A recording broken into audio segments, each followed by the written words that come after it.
Là, je vais cliquer sur Entrée. Clic. Voilà, ça c'était la vitesse de Your Test Guru. Déjà, rien qu'avec ça, vous gagnez un temps monstrueux. C'est juste une dinguerie. Bonjour à tous, dans cette vidéo, nous allons parler du Keyword Explorer de Your Text Guru. Fonctionnalité tant attendue de notre chère et tendre communauté SEO, Your Text Guru vient de déployer une nouvelle mise à jour. Et dans cette mise à jour, on a eu affaire au Keyword Explorer, un outil qui va vous permettre de creuser votre thématique et d'explorer tout un lot de mots-clés pour les ajouter ensuite dans des listes et pour pouvoir faire votre stratégie. Alors si vous êtes intéressé par découvrir cet outil, eh bien suivez-moi, on se retrouve sur l'écran. Avant d'aller voir cette toute nouvelle fonctionnalité, je voulais vous rappeler simplement que cette vidéo elle est en partenariat avec Your Text Guru. Je sais que c'est marqué sur YouTube, mais voilà, je préfère toujours le rappeler. Et également, je voulais vous rappeler de liker, de commenter, de partager cette vidéo. Ça permet vraiment à la vidéo, à l'ensemble de mes vidéos, de mieux se référencer, d'avoir plus de visibilité. Et vous avez vu que j'avais posté quelques trucs sur mon site, quelques trucs sur YouTube, quelques trucs ici et là. Donc n'hésitez pas vraiment à laisser quelques interactions. Merci beaucoup à vous. Pour commencer, donc la dernière fois, dans une précédente vidéo, je vous avais parlé du menu Google Rankings. Le Google Rankings, il est toujours là, sauf que au lieu d'avoir positionnement des sites en premier, on a Keyword Explorer. C'est ça qu'on va aller voir aujourd'hui. Donc on clique sur Keyword Explorer et à partir de là, on tombe sur une interface qui ressemble à beaucoup d'outils avec un formulaire où on va rentrer un premier mot-clé et à partir de là, on va cliquer sur OK et ça va nous générer d'autres mots-clés. Sauf que chez Your Text Guru, vous allez voir qu'il y a plusieurs points qui sont hyper intéressants et qui vont vous permettre vraiment de gagner du temps, notamment la vitesse et la similarité des mots-clés. Vous allez voir que c'est hyper important. Pour moi, ça, c'est les deux axes vraiment qui font toute la différence sur cet outil-là. Et après, vous avez secondairement, mais c'est utile quand même, des données que vous allez pouvoir exploiter pour pouvoir bien faire votre stratégie et bien la mettre en œuvre au bon moment en fonction de vos budgets, de vos délais, de vos objectifs, etc. Avant d'aller sur la partie keyword, moi ce que je vous recommande, c'est de sélectionner un projet comme d'habitude et de créer une liste de mots-clés. Donc pour ce faire, vous allez tout en haut, vous sélectionnez votre projet. Donc moi je vais sélectionner Thomas Cubel qui est déjà créé. Et moi j'ai créé une première liste, d'accord? Elle est vide, ok? Et à chaque fois que vous allez ajouter des mots-clés via notamment les petits cœurs qui sont à gauche, eh bien ces mots-clés vont être ajoutés à cette liste que vous pourrez ensuite retravailler dans le cadre de votre stratégie. Pour créer une liste, c'est très simple, vous appuyez sur plus, vous la nommez, vous faites créer et c'est terminé. Rien de plus simple. Comment fonctionne maintenant la partie génération de mots-clés? Là, on a un mot-clé, plutôt une expression, stratégie de contenu. Et on voit que on a en dessous des mots-clés, des expressions liées à la stratégie de contenu. Si je change ça et que je mets par exemple gâteau au chocolat. Hop. Déjà, je voudrais vous montrer un truc. J'ai pas encore appuyé sur entrée, mais j'ai vu sur beaucoup d'interfaces ces dernières années, cette dernière décennie, une lenteur sur les outils de génération de mots-clés. Et même juste afficher en fait un lot de mots-clés pour un site, c'était vraiment compliqué dans certains outils.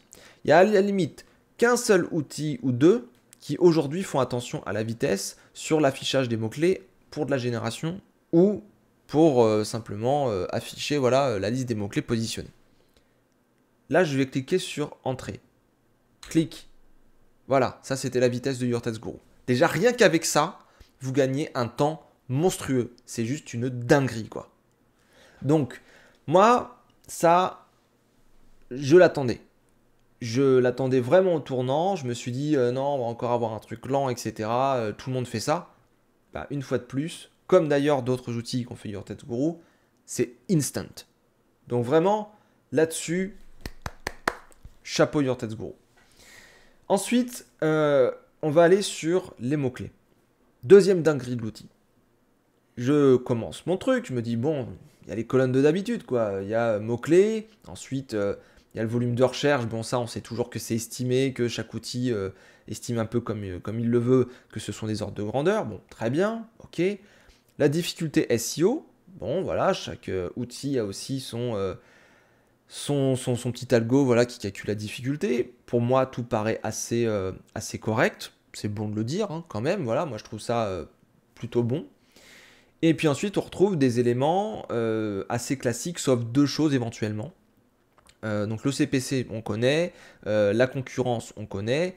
L'enchère minimum, l'enchère max, on n'a pas toujours le minimum et le max. Et ça, c'est plutôt intéressant. Donc ça, c'est un plus. La catégorie, c'est pas toujours présenté.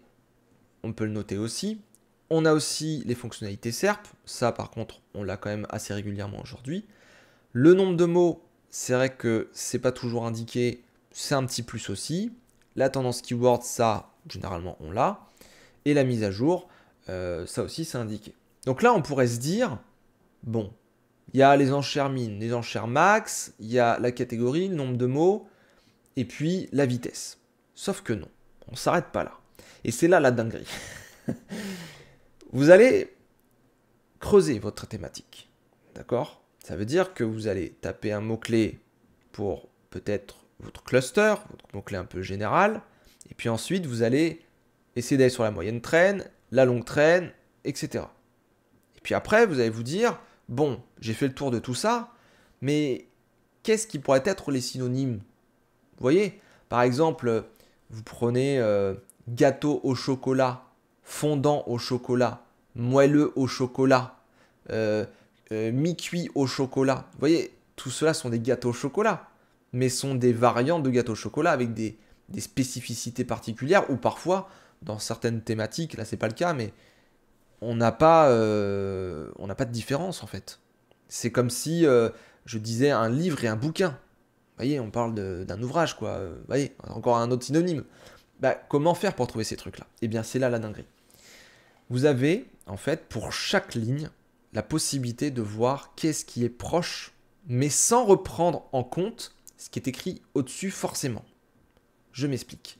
Vous avez gâteau au chocolat ici. Je clique sur la petite flèche. Ça va me remettre un autre tableau en dessous. En instant, toujours. Super cool. Et qu'est-ce qu'on a là? On a gâteau au chocolat. On a recette gâteau au chocolat. Gâteau au chocolat crème fraîche. Gâteau au chocolat recette. Recette de gâteau au chocolat, etc. Donc qu'est-ce qu'on peut détecter déjà avec ça?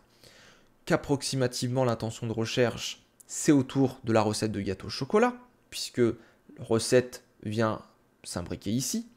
Mais qu'est-ce qu'on voit aussi? Là, on n'a pas gâteau. On a cake au chocolat amande.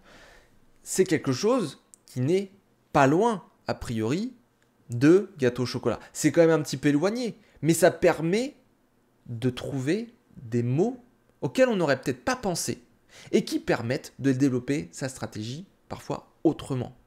Et peut-être de trouver aussi parfois des pépites. Souvent on en trouve comme ça d'ailleurs. Prenons par exemple matériel de garage ou mobilier de garage. Hop, très simple. J'aurais pu prendre mobilier de jardin, mobilier de bureau, quoi que ce soit d'autre. Hein. D'accord? Donc, mobilier de garage. Je veux trouver des synonymes. Je veux trouver peut-être des catégories à faire, peut-être trouver des produits, trouver des articles de blog ou quoi que ce soit d'autre. Donc là, je suis dans mobilier de garage. Si je regarde la liste principale, mobilier de garage, mobilier d'atelier de garage, mobilier de balcon, de maison, tout ça. Là, on est plutôt dans les particuliers voilà, qui vont avoir différents mobiliers dans différentes pièces. Vous voyez? Mais si je vais par exemple dans mobilier de garage, qu'est-ce qu'on a?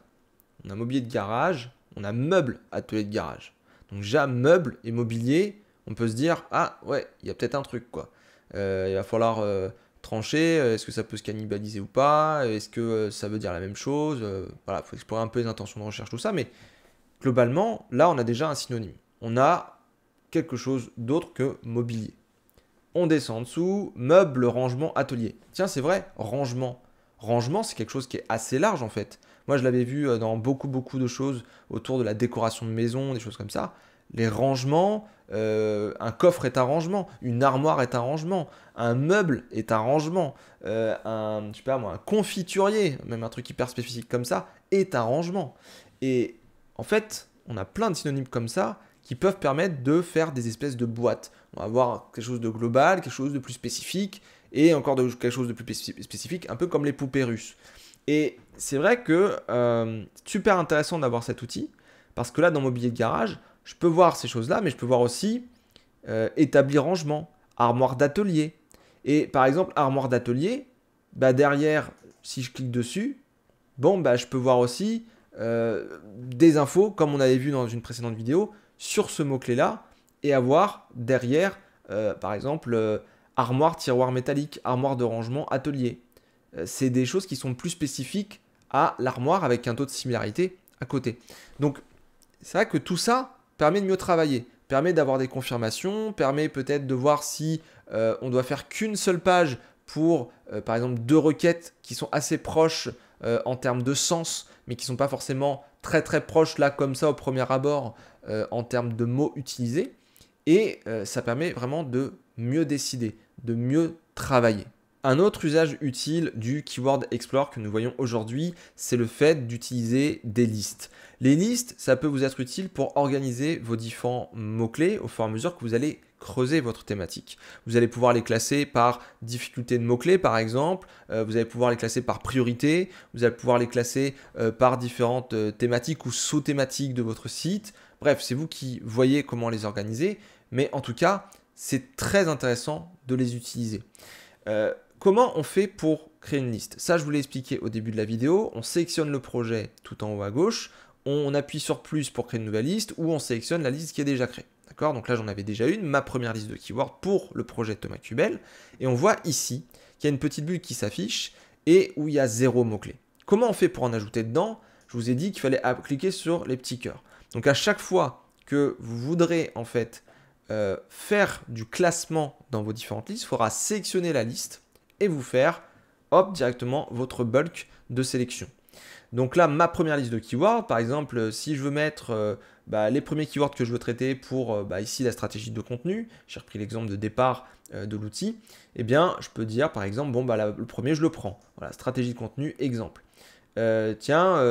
On peut aller sur, je sais pas moi, rédacteur contenu, voilà, qu'est-ce que c'est, l'analyse de contenu, qu'est-ce que c'est, la gestion de contenu, qu'est-ce que c'est, tiens, le marketing de contenu, qu'est-ce que c'est, et on va s'arrêter là, voilà, j'en ai 5. On voit déjà dans cette vue résumée qu'il y a 1910 de volume pour tous ces mots-clés-là, et que chacun fait 90, 390, 170, 260, 1000 de volume, avec une certaine difficulté SEO à côté.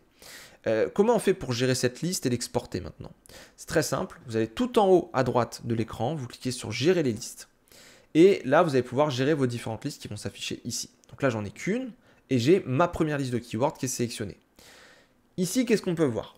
On peut voir que on a les différents mots-clés avec les langues, parce qu'on peut faire en fonction des différents moteurs de recherche, différentes bases de données que possède Your Text Guru. On peut regarder le volume de recherche, la difficulté. Et on peut la voir sous forme de graphe. Par exemple, ici, j'en ai un qui est dans le bleu là, qui est à 35. Parce que je dépasse en fait les 30, et donc là, j'arrive dans quelque chose qui est moyennement concurrentiel. Et j'aurais dépassé un petit peu plus, j'aurais été encore dans une autre couleur, et qui devrait normalement signifier que c'est beaucoup plus concurrentiel. Donc ça veut dire que là, j'ai une quantité de mots-clés qui sont très faiblement concurrentiels, là qui commence à un peu avoir de la concurrence, là on commence à être un petit peu pas mal quoi, et puis j'en ai eu à droite, là on était sur beaucoup de mots-clés concurrentiels. Ça vous permet de gérer en fait le niveau de difficulté et les différents mots-clés intrinsèquement qui sont dans la liste que vous êtes en train de consulter, et ensuite de les exporter pour les retraiter. Vous pouvez les mettre dans un de vos outils, vous pouvez simplement les classer, les organiser pour que ce soit sur une mind map, vous pouvez faire plein de choses, c'est vous qui voyez. Mais en tout cas, si vous vous organisez avec des listes, normalement, vous allez pouvoir petit à petit exporter les différents mots-clés et travailler votre stratégie. Donc voilà pour cet outil du Keyword Explorer. Nous avons vu qu'est-ce qu'était le Keyword Explorer de manière générale. Je vous ai montré les différentes colonnes qui étaient disponibles. Je vous ai montré les fameuses listes pour pouvoir vous organiser. Et vous avez vu que au niveau de l'instantanéité et aussi de la similarité, et puis des outils qu'on a vus aussi dans d'autres vidéos qui permettent de focus sur un mot-clé et de voir certaines aspérités, certains détails, c'est plutôt intéressant d'utiliser Your Text Guru.